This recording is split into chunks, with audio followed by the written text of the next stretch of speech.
This is My Pioneer Project by Rayleigh Nance. My pioneer was B.F. Skinner and his Theory of Behaviorism by Rayleigh Nance. B.F. Skinner's early life. B.F. Skinner's birth name is Burress Frederick Skinner. He was born on March 20th, 1904. B.F. Skinner was raised in a small town of Susquehanna, Pennsylvania. His father was a lawyer and his mother was a homemaker. He had two brothers, but his younger brother passed away at the age of 16. As a boy, he enjoyed building and inventing things, which later he applied to his own psychological experiments. Skinner went to high school at Francis Bacon.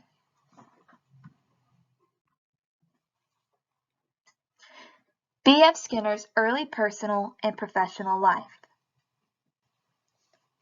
After high school, Skinner received his B.A. in English Literature in 1926 from Hamilton College. Skinner then became a writer and wrote newspaper articles. He even received some encouragement and mentorship from the famous poet Robert Frost. Skinner then worked as a clerk at a bookstore and fell upon the works of Pavlov and Watson there. Skinner then abandoned his novelist career and entered the psychology graduate program at Harvard University. He received his PhD from Harvard in 1931. He then worked at the university for 5 years. Skinner later married Yvonne Blue in 1936, and they had 2 daughters, Julie and Deborah. During World War II, Skinner became interested in helping with the war effort. He came up with his first ever project called the Pigeon Project. How the Pigeon Project worked was, the pigeon was placed on the nose cone of a missile and pecked at the target to direct the missile toward an intended target. In the end, the project came to an end, and Skinner even taught the pigeons how to play ping pong.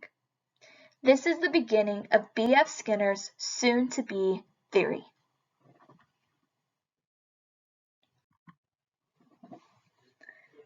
B.F. Skinner's theory of behaviorism. Skinner believed in a system of informal learning called operant conditioning. Operant conditioning is a method of learning that employs rewards and punishment for behavior. Skinner believed that the best way to understand behavior is to look at the causes of action and its consequences. Through his observation, he observed that behavior followed by pleasant consequences is less likely to be repeated, while behavior followed by unpleasant consequences is less likely to be repeated.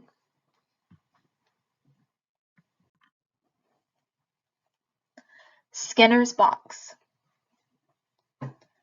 B.F. Skinner studied operant conditioning by using animals and placing them in a Skinner box. Skinner's box is a device used to record an animal's behavior in a certain time frame. An animal can be rewarded or punished for engaging in certain behaviors. Skinner identified 3 types of operant behavior through his experiment. The 3 types of operant behavior that he discovered was 1. Natural operant, 2. Reinforcers, and 3. Punishment. The first thing he discovered were natural operants. Natural operant are responses from the environment that neither nor increased nor decrease the probability of a behavior being repeated. The second type of operant behavior that he discovered were reinforcers. Reinforcers are responses from the environment that neither increase nor decrease the probability of a behavior being repeated. Reinforcers can be either positive or negative. And lastly, the last type of operant behavior that B.F. Skinner discovered were punishment. A punishment is a response from the environment that decreases the likelihood of a behavior being repeated.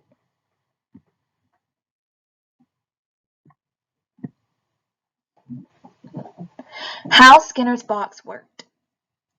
Skinner would place an animal inside a box and study the animal's behavior for a certain amount of time. Inside the box, the animal had certain goals that it must reach in order for the animal to be rewarded. For example, Skinner would place rats inside the box, and the rat must pull a lever. If the rat achieved this goal, the rat was positively rewarded with a food pellet that would drop when the rat pulled the lever. This example showed positive reinforcement. The rats then knew that food would come out if they pulled the lever. Then the rats continually pulled on the lever. The rats' consequence was once they were used to the routine of food falling when they pulled the lever, Skinner then took the food away as a consequence. The rats eventually stopped when they noticed they were not being rewarded. Here below in the diagram is an example of Skinner's box. As you can see, it is a box that has holes at the top so the animals could breathe, and you see a rat inside. The rat is currently pulling on a lever that is inside the box. On the outside of the box, you can see a food dispenser, a pellet dispenser. Once the rat pulled on the lever, a pellet would fall and then would drop into the dispenser tube, so that way the rat would be rewarded.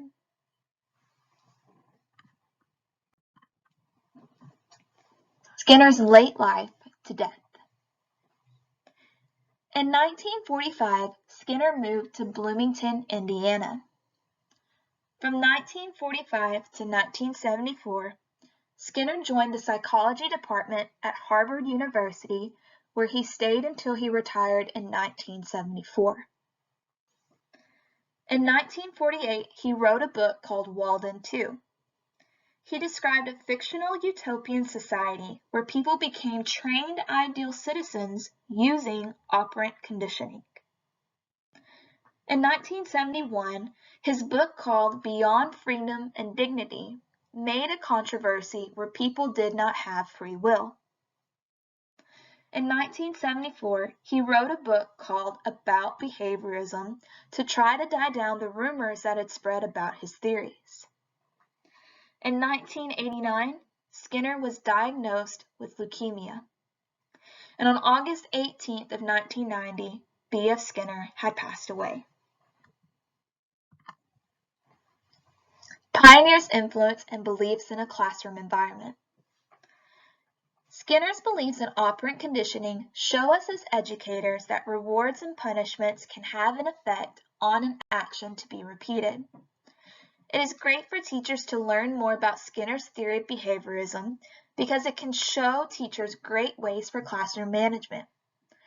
With Skinner's beliefs and research, we can see that with pleasant consequences, an action is likely to be repeated. Behavior followed by unpleasant consequences is less likely to be repeated. An example of how to show Skinner's theory in a classroom setting is by showing positive reinforcement. This can be portrayed in a classroom as a student receiving a gold star when they show positive behavior in the classroom. This shows the student that their actions were recognized and for that they were rewarded. The student now will most likely repeat their actions so they can receive a gold star. An example of punishment is a student missing recess time for an action that was not appropriate. This shows the student that their actions were not good and therefore they will be less likely to repeat their behavior. As an educator, we look at this theory and we see what actions our students portray in a classroom and how we can appropriately reward or punish them so their actions cannot be repeated, or, if it is positive, repeated.